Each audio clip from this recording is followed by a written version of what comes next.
Not only are voices on the right being silenced, we are being depersoned. There is a case of a guy who used to advise presidents, both Clinton and Bush. He now can't even do business using a MasterCard. Depersonalization. It's happening, believe it or not. We're now losing voices, not just if you're a conservative, but the largest ad agency in the world, known as Google, now is saying if you use the word Christian, they can't accept your advertising. We need independent voices. We need independent journalism. We need people who are willing to take the hits so the truth is heard. That's what we try to do at the BlazeTV. And boy, do we need you to watch our backs. We need you in our tribe. Join us now by joining the BlazeTV. All you have to do is go to blazetv.com, use the promo code GLEN20. Join us on the front lines of the fight at blazetv.com, promo code GLEN20.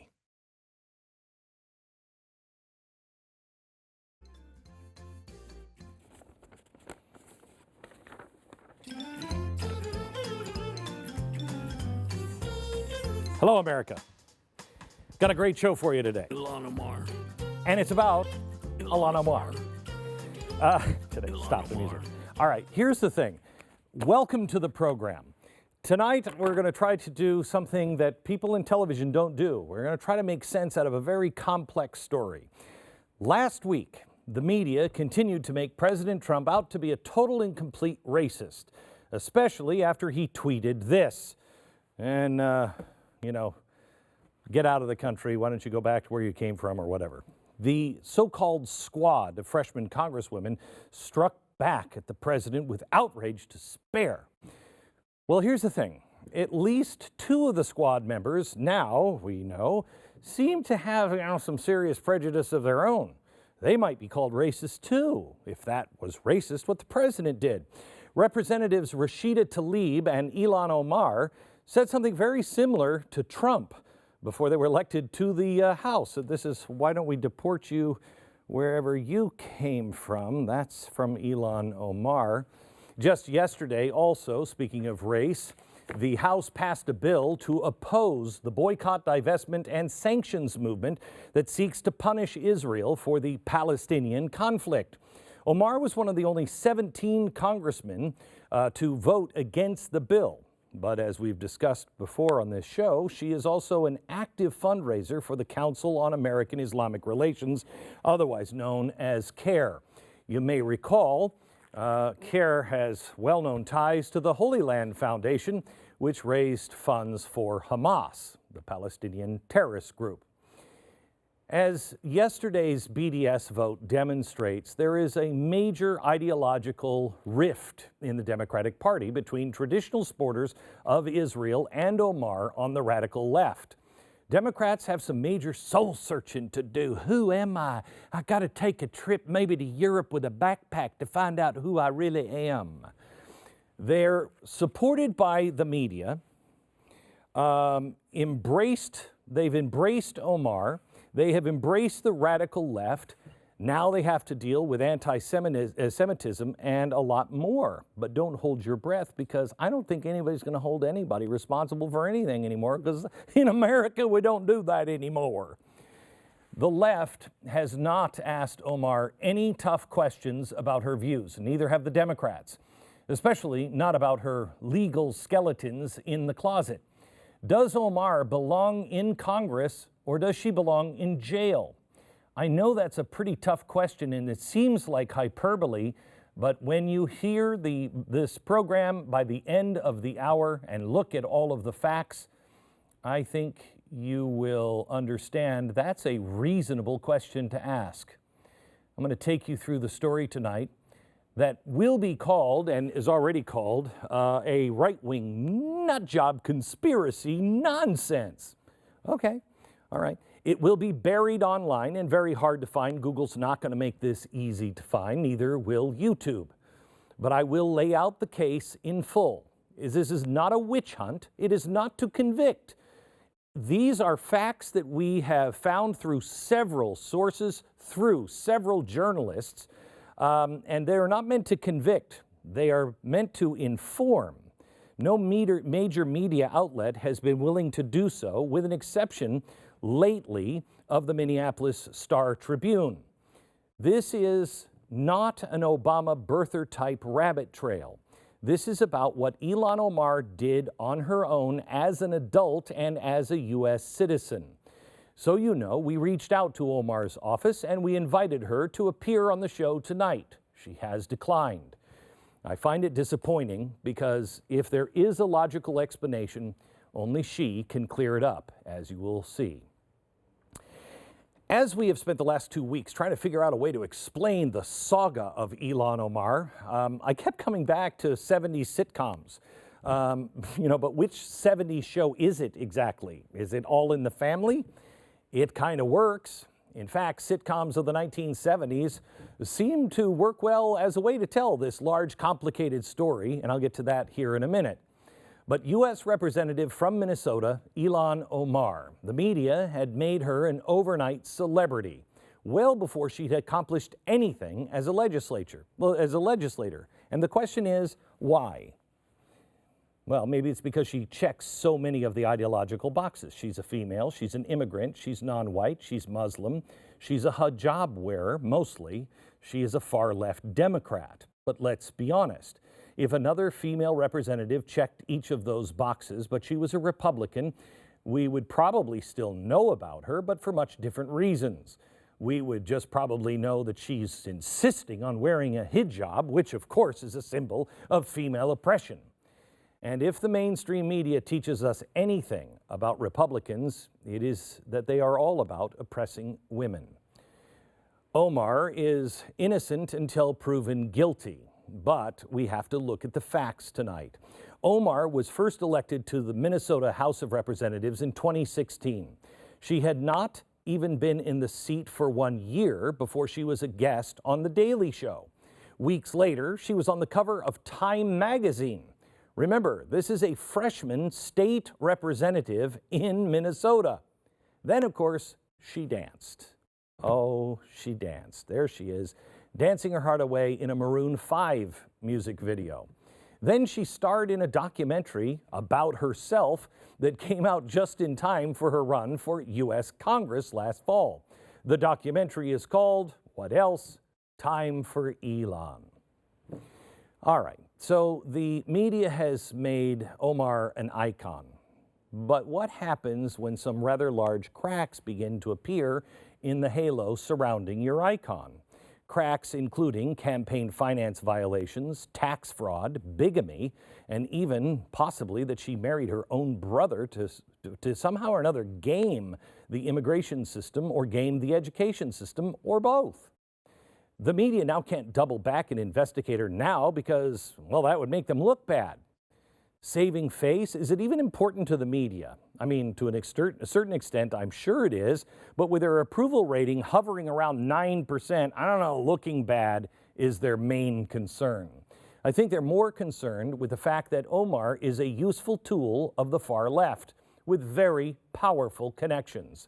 Now, these are not new allegations against Omar. They've been around for over 3 years, but when people hear it at first, they're like, wait a minute, that can't be true. But the media cannot do any work. They can't admit that they didn't do their homework before making her an overnight star. So instead, the story becomes about the vicious partisan attacks on this sweet Omar from right-wing nut jobs who hate women, and especially Muslims, or more especially Muslim women. But now, in Minnesota, at least, there is so much smoke surrounding Omar that even the Minneapolis Star-Tribune could no longer ignore it. At first, this was just an accusation on a Somali political blog. Then it was assumed to be a smear campaign by conservative bloggers. But once the state of Minnesota confirmed many of the facts that these bloggers had been writing about for years, the Star-Tribune finally decided to engage in something we used to call journalism. The Star-Tribune did its own investigation of the allegations against Omar.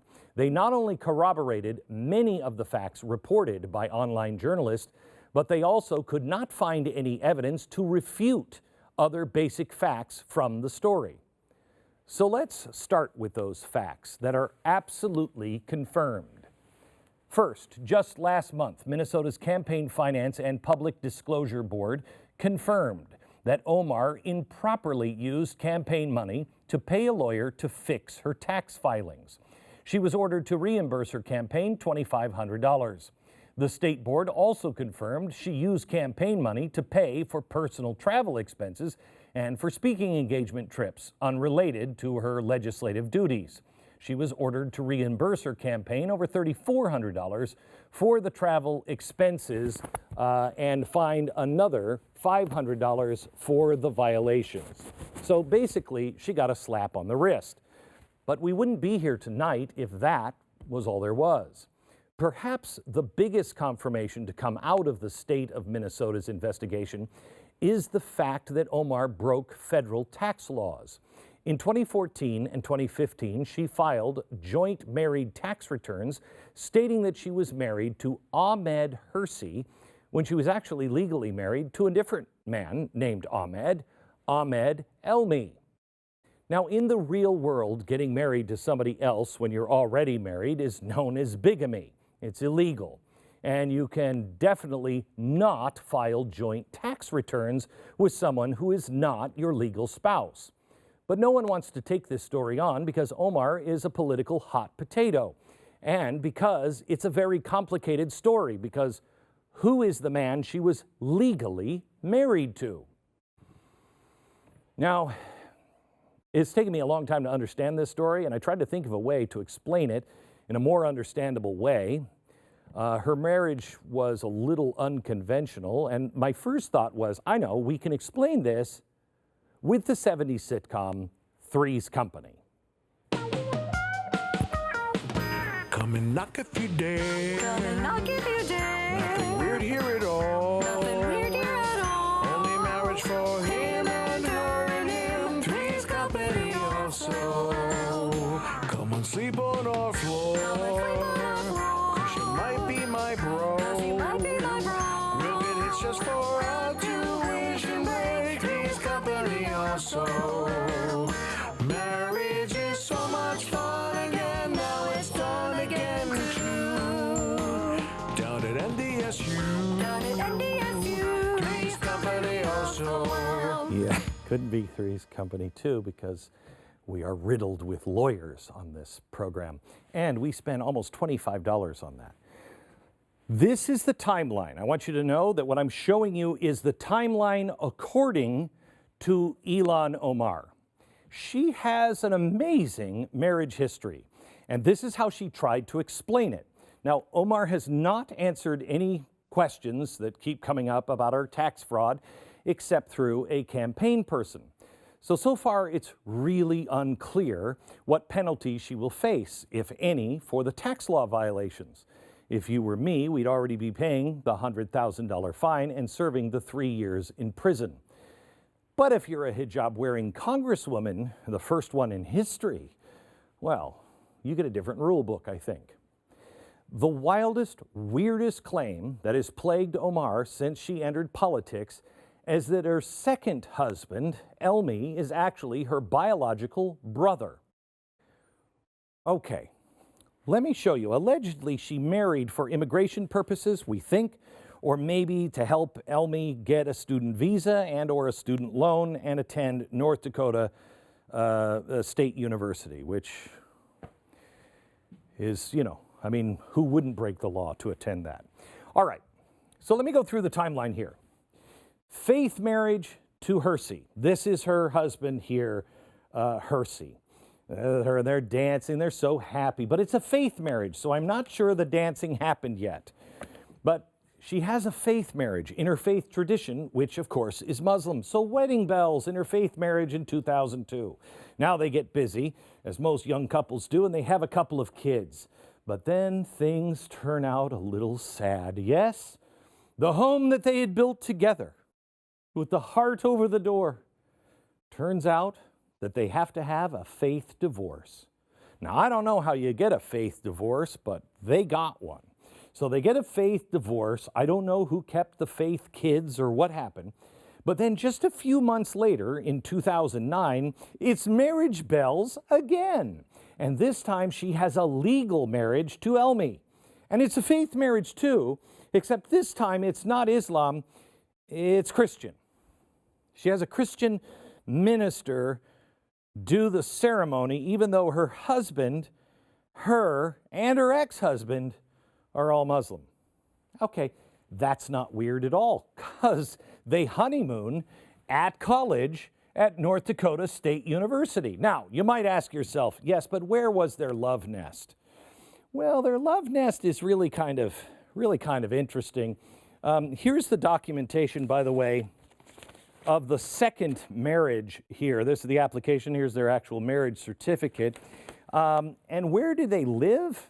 Well, we have here the document from the university showing that her and her new husband, Elmi, went to school together. But they lived in this house.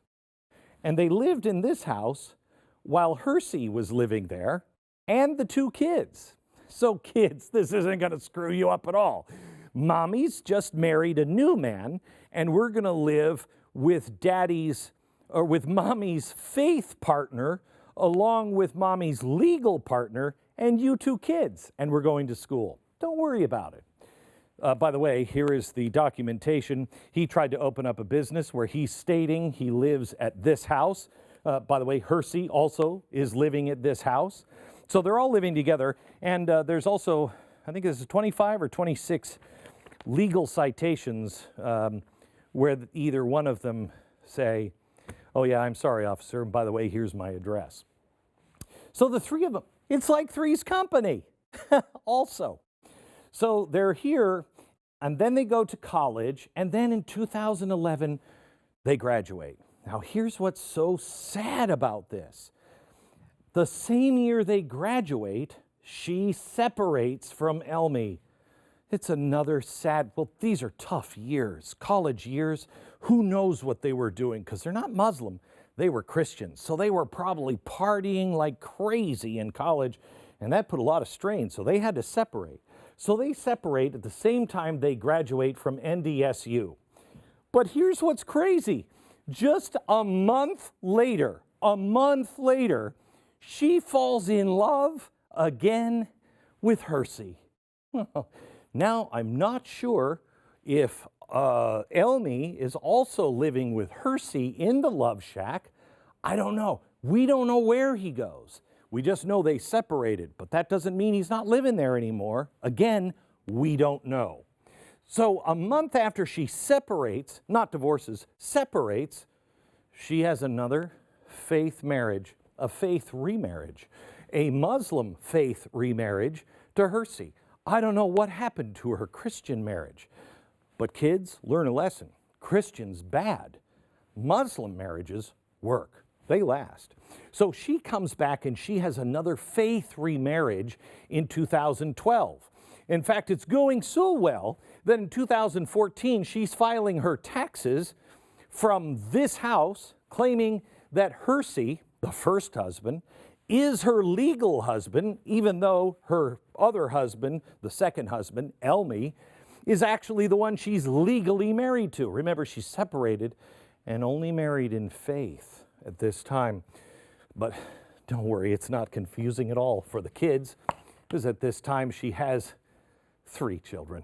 They had 2 children back here. Now they have another one. Oh, 5. No, I'm sorry, he's still living there. 6 companies also. All right, now here's the problem. She files the taxes, real tax returns with her faith husband.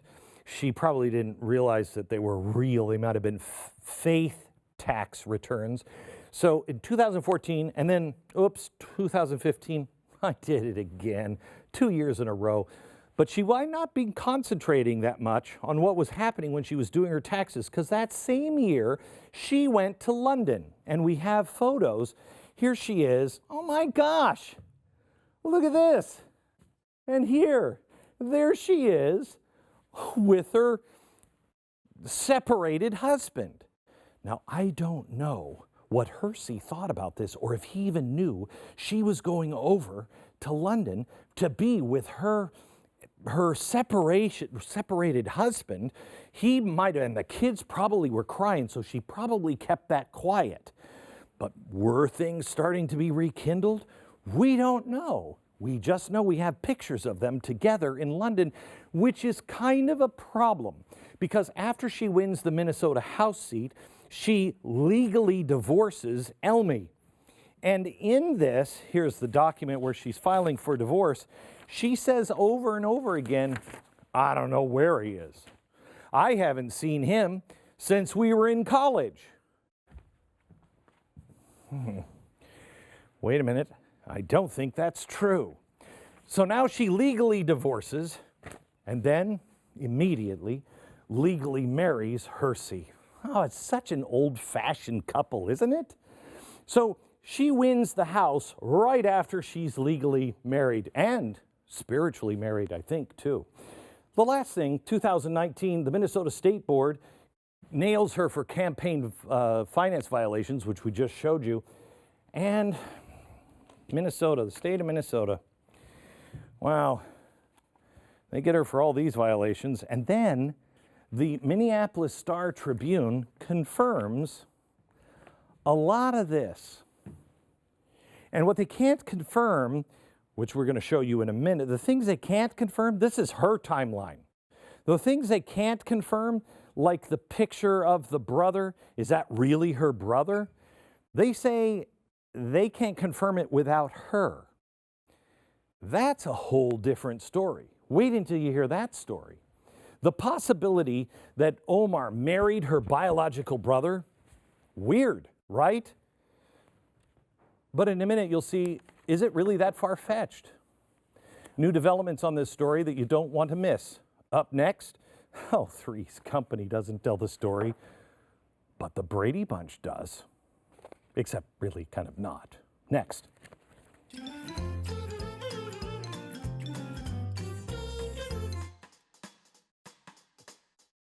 Ilhan Omar.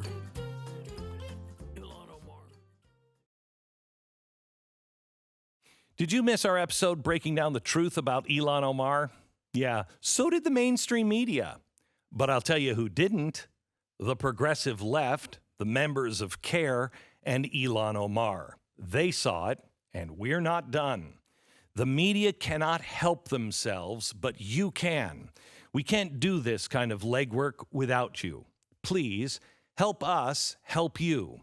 Join the movement by subscribing right now at BlazeTV.com and use the promo code GLEN20. Save $20 off your year's subscription now at BlazeTV.com.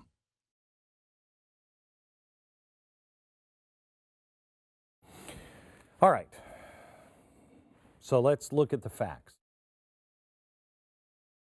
Did Ilhan Omar marry her brother or not?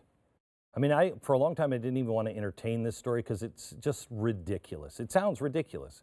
But the reporting that continues to come out from online journalists and the Minneapolis Star, the Tribune, even the Tribune say they can't dismiss any of this. They can't disprove what they're saying. In fact, they have confirmed over 50% of all of this that we're about to show you.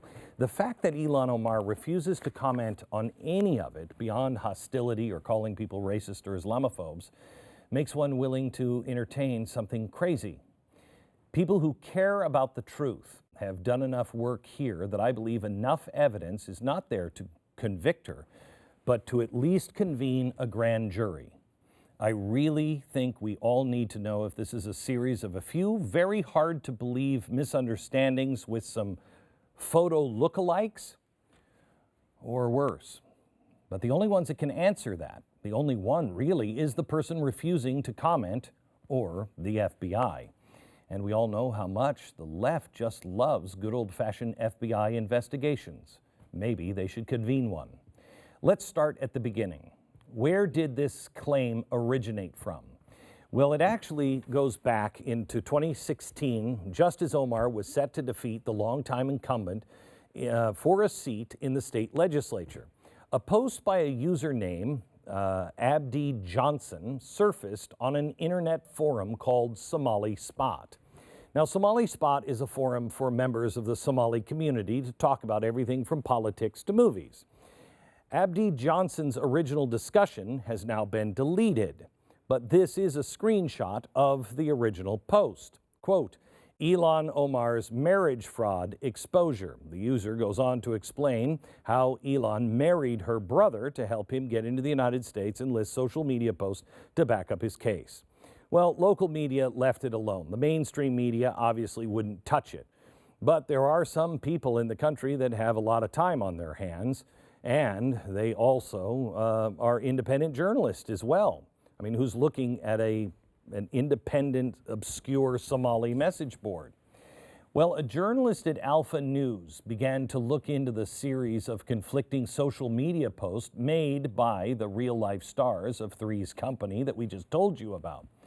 David Steinberg over at PJ Media also began his digging, and he has just released new information that attempts to put all of the missing pieces in place. You'll have to decide.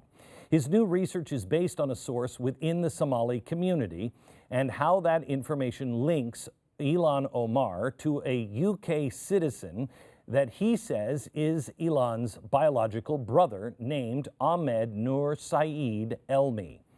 Now, this is one of the most complicated stories to process that I have seen, and I've seen some complex stories. I mean, we did Acorn and the Tides Foundation, but this will make your head spin. It's basically this. It's the story of a not-so-lovely lady. Here's the story of Ilhan Elmi, who was living in a camp for refugees.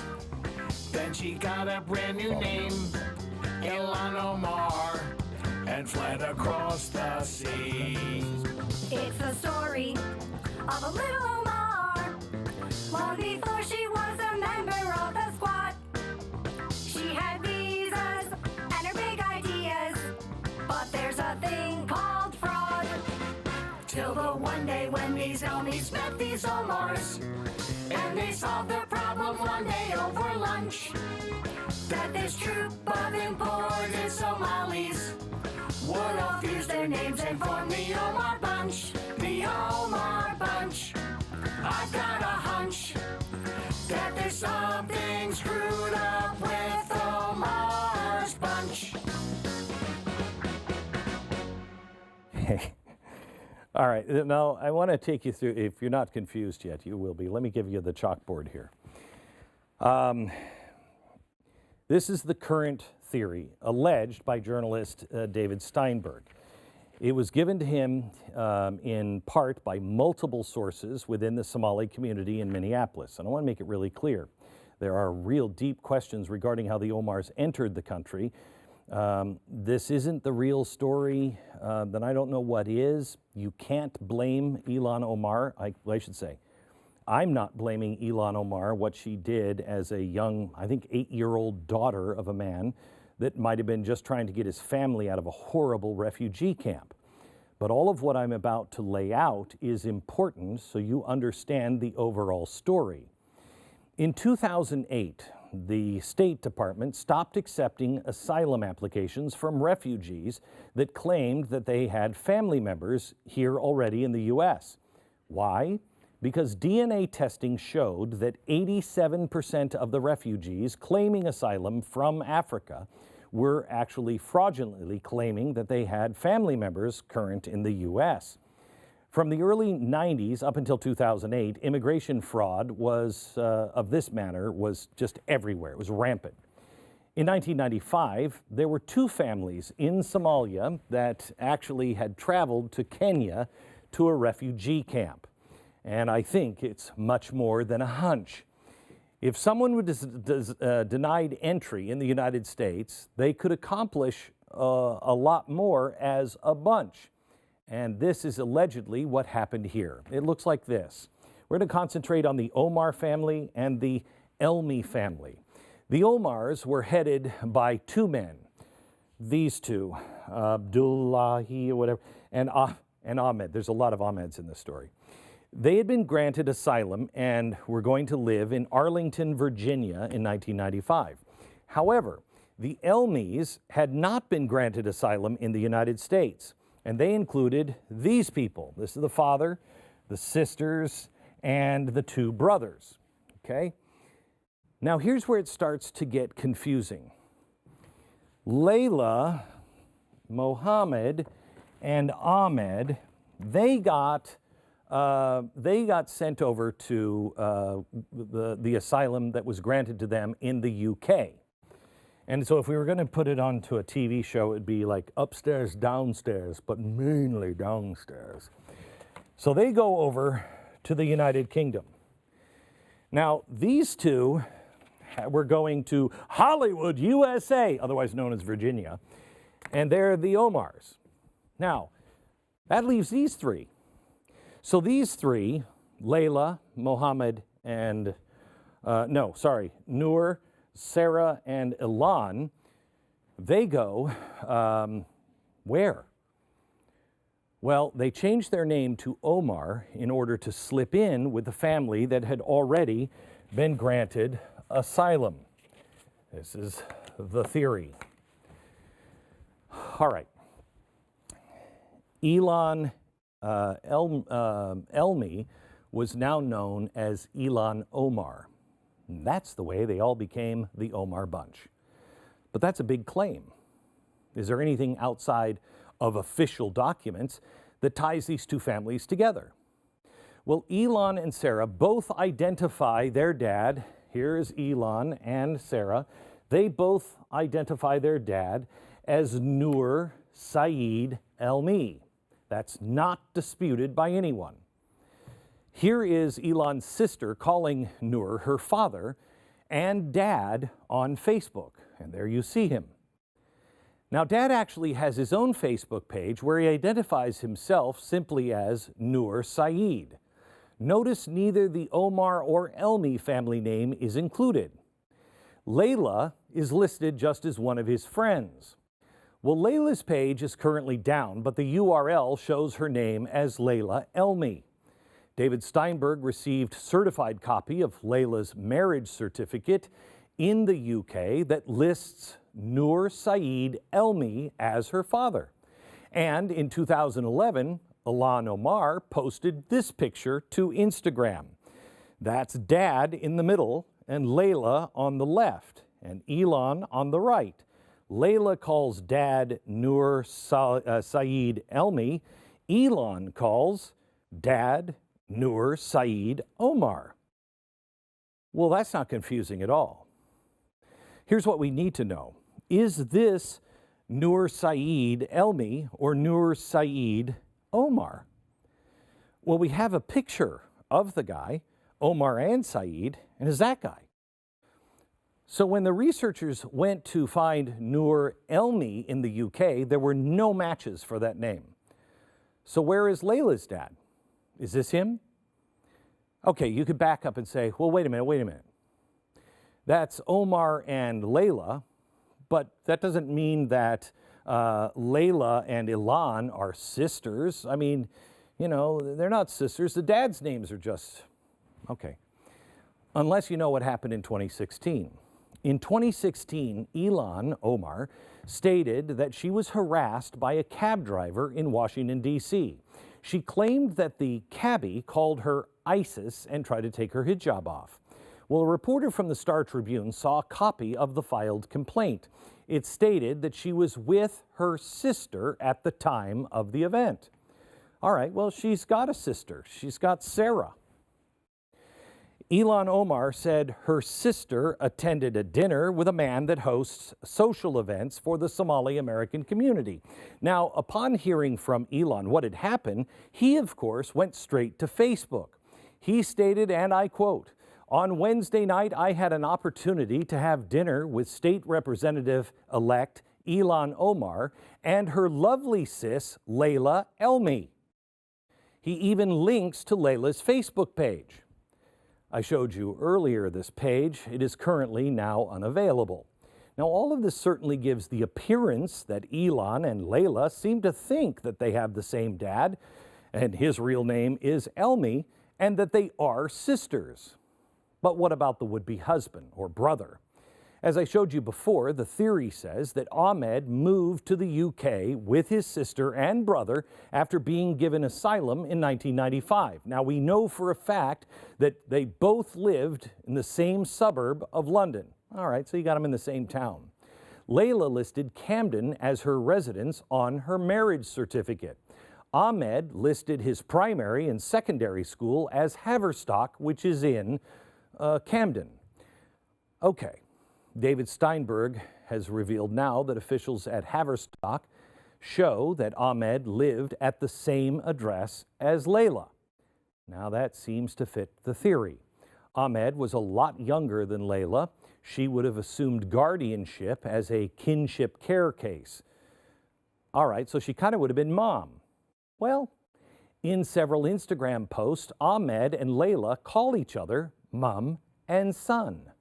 In 2013, Ahmed posted this picture of Layla's two daughters holding a book back from the primary school in Camden. He said, quote, "These girls rock my world, #nieces." Ilhan Omar actually interacted with the post and liked it. But just 2 years later, Ilhan and Omar took a trip to London. She posted these photos to an Instagram calling what appears to be the same girls, her nieces. So to recap, all the Elmi family members that allegedly split in '95 have not only remained in touch, but they still claim to be family on social media. And even though Ilhan Omar denies this in public statements, why does the evidence seem to overwhelmingly suggest otherwise on Facebook and Instagram? As it stands right now, the theory that began on a Somali blog site that was later expanded upon by independent journalists makes more sense than Omar's weak denial and, ever since then, complete radio silence. Yesterday, the Blaze reached out to Ilhan Omar for a statement. She would not give us or anyone else an answer, nor will she sit for an interview.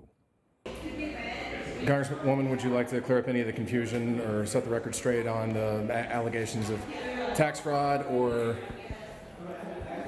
immigration fraud related to your two marriages?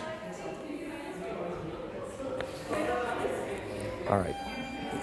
If any of this is true, marrying her brother for a visa to come to school here is fraud of the system, a fraud of the university, a fraud of the voters that put her in office. However, it is her possible perjury under oath and taxes that are very, very clear.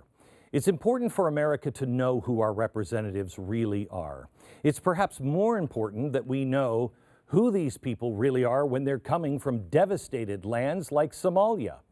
I remind you that the Nazarene Fund really wasn't bringing in any Christians at all into the United States because the vetting process was said to be below U.S. standards. Well, I don't know what's happened to the standards since, but at that time you couldn't get them any lower.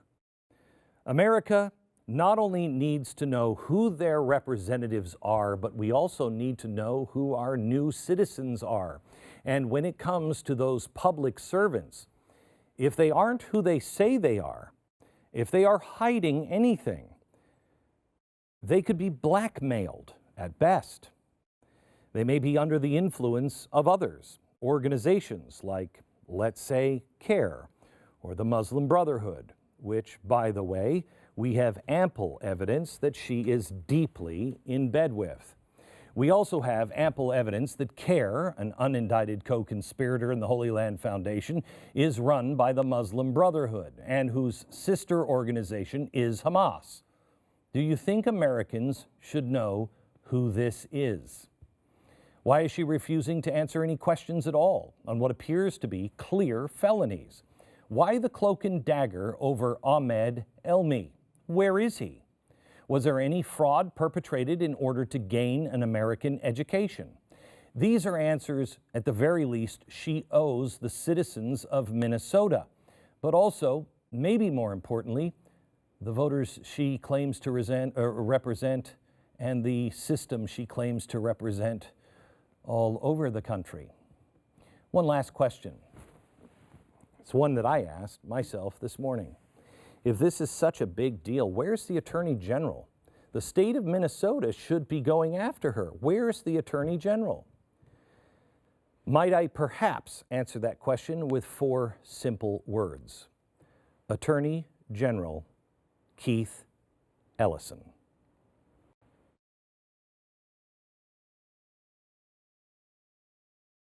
A free press is vital to our national health, and we know the press is anything but free, especially not just the mainstream media, but as you look at what's happening with Google and Facebook, it is silencing voices.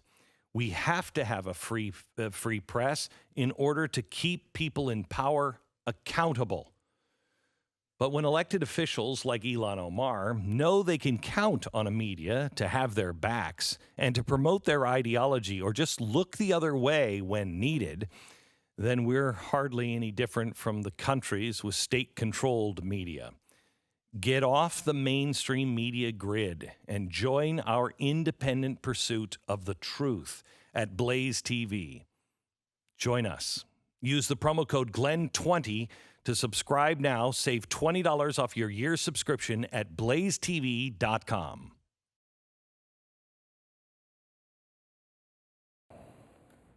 Full disclosure, I want you to know that we had this story at the Blaze. It was given to me personally about a week and a half ago. I gave it to our managing editor, Leon Wolf, to look into this, to verify each piece and every document that we have verifying this story. At the last hour, it was given to another publishing group, and they published it. We don't care if we're first or not. We just want to be accurate. I wanted to get Leon on because he was the guy that was doing all the legwork. Leon, welcome to the program. How sure are you on this evidence? Well, as an editor, I always try to keep in mind that, Stephen Glass is kind of the cautionary tale of all time, really, for our, purposes, because, he got away, for those of you who don't know, that with fabricating stories in the liberal New Republic for years and years. And when they finally caught him, they did some soul searching, and they said the reason he was able to get away with this was because his stories match too well with what we wanted to believe anyway. Right, so I'm always very cautious when a story like this comes along. I want to dig in a little deeper, even though it's something that I would tend to believe. I would be more confident if I was able to see all of the original documents that Mr. Steinberg and I discussed. But you mean you saw I have all the documents, so you saw them, but you didn't hold the originals. Correct. Is that what you're saying? Yeah. I wasn't able to go back and redo, like, when somebody provides you documents that are based on background checks and things like that, you want to go and do them yourself. Make sure they turn up the same stuff that the paper the guy is giving you. So I wasn't able to do that. But, it all seems to point in one direction. And I would say this with 100% certainty. I don't know 100% that she married her brother, but I know 100% that if this was probably, Joe Smith from Tennessee, congressperson, Republican, the media would be all over this, like, ants on a pile of sugar. Right. I 100% believe that. And there are things, according to her timeline, that we do know. For instance, we know whoever Ahmed was, Elmi, he was living at that address. We do know that they were married. We just don't know for sure who that guy is, why they were married by a a Christian pastor when they're both Muslim. We don't know any of those things for sure. Anything that goes to Facebook really is going to require her to verify. And some of it is still active. Like a lot of the stuff about the sister, you can still, at least when I went and looked before the publication of this, but her page was still active and up and still had many of those pictures. Now, we don't know, like, I can't tell for certain that those girls are the same girls. Really, I can't tell at all. Like, that was one of the big questions that I had. You know what I'm talking about? Yeah, the ones the that two are girls, the nieces. identified as nieces.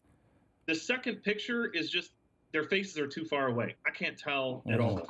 Like, without somebody who knows them actually vouching, oh yeah, this picture of the same girls, I can't tell with my eyes that they're the same girls at all. So some of that stuff we do need to verify, but there's enough that we have now that there should be a grand jury, at least. There should be a grand jury. Okay, let me ask you this. You're also an attorney. and you have seen cases like this over and over again.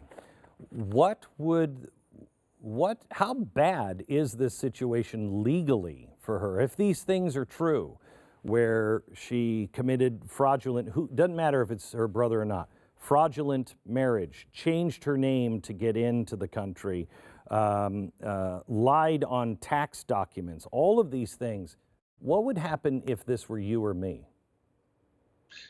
Well, that's kind of an interesting thing because, you know, the standard criminal fraud federally is usually capped at 5 years. Most species of fraud are capped at 5 years federally, including specifically immigration fraud by marriage is a 5-year, penalty.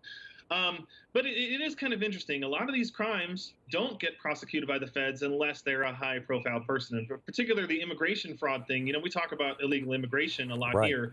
Crossing the border illegally is actually a misdemeanor, like a maximum 6-month penalty, very light slap on the wrist. And what prosecutors do a lot of times, because people come across not just with nothing, they come across with fraudulent immigration documents, they hold that as like a cudgel over the person's head to say, if you don't contest us deporting you, we won't try to put you in prison for 5 years for immigration fraud. We'll just ding you for crossing the border and sending you back. So that does happen a lot, and perjury is probably not prosecuted as often as it should be. But for somebody who's as high profile as this, usually this is somebody a prosecutor would probably want to try to make an example of and face a lot of years in prison. Because that's the thing about crimes like this that are hard to catch. When you do catch somebody, and when it is somebody who's high profile, who holds a position of public trust, like being in Congress, yeah, they tend to have the book thrown at them. Leon, thank you so much. We'll have more on the Blaze about this. We will continue to follow this story, and I will tell you this. I think where somebody, and maybe we can start this ourselves, we need to start looking at the Attorney General in Minnesota. He went to become the Attorney General, and she replaced him in Congress. Keith Ellison. Why is the Attorney General not following this up in Minnesota? Back in a minute.